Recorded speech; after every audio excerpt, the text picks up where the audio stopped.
Cerca de 200 mil portugueses sofrem de doença bipolar. Neste tipo de doença, as mudanças de humor são mais frequentes e intensas, prejudicam o relacionamento social e podem mesmo, nos casos mais graves, levar ao suicídio. Hoje assinala-se o Dia Mundial do Transtorno Bipolar.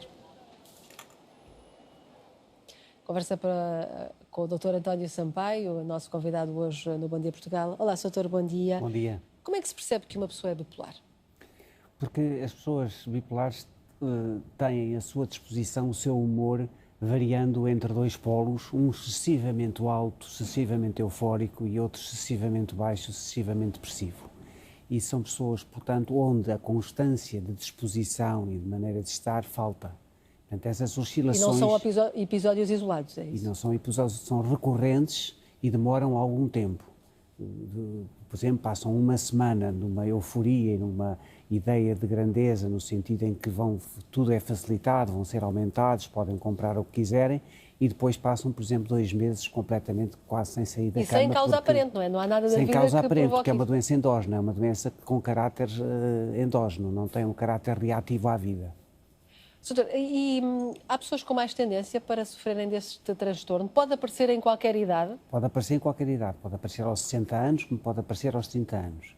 Normalmente é desencadeado por um acontecimento, porque as doenças são muitas vezes fruto de uma vulnerabilidade. Nós temos uma certa tendência, por exemplo, temos um pulmão mais frágil e depois, se fumamos, geramos doença.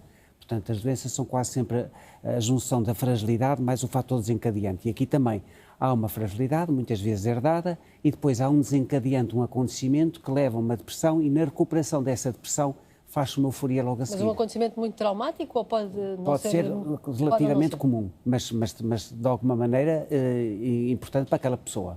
E essa circunstância é reversível? As pessoas têm de fazer tratamento para toda a vida? Ou isso é para toda a vida, para toda a vida? Embora seja uma doença absolutamente controlável e não impede o bom desempenho de funções laborais ou sociais. Precisa é de ser acompanhada, como a diabetes insulino-dependente, para toda a vida. Isso precisa de ser acompanhada, mas não impede uma pessoa de ser... E esse acompanhamento passa por quê? Passa pela psiquiatria, passa por a medicação, sobretudo por umas substâncias que se chamam estabilizadoras do humor, que são substâncias que têm a capacidade, entre as quais o lítio, têm capacidade de nos estabilizar e de nos impedir oscilações demasiado exageradas, e também nas fases que a pessoa está mais depressiva ou que a pessoa está mais afora, da medicação complementar. Por exemplo, no estado depressivo, fazer adicionalmente um antidepressivo, por exemplo, tem que ser acompanhado medicamente. Doutor, hoje é o dia em que se assinala, que se chama a atenção para este transtorno bipolar.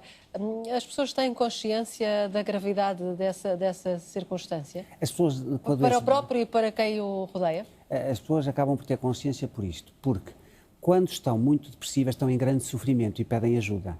Quando estão eufóricas, pelo contrário, acham-se muitíssimo bem, sentem-se muitíssimo bem dispostas, não têm necessidade de dormir, enquanto não entram numa escalada absolutamente caótica, são altamente produtivas e, portanto, aí não pedem ajuda. Mas depois começam a perceber-se que essa situação vai evoluir para uma situação depressiva intensa com ideação suicida e, portanto, a maior parte das pessoas, seja muitas vezes alertada pelo familiar, pedem ajuda. A maior parte das pessoas pede ajuda com a doença bipolar. Doutora, obrigada por ter vindo mais uma vez ao Bom Dia. Obrigado eu. Obrigada, bom dia, boa semana. Continuação de boa semana, está quase a acabar.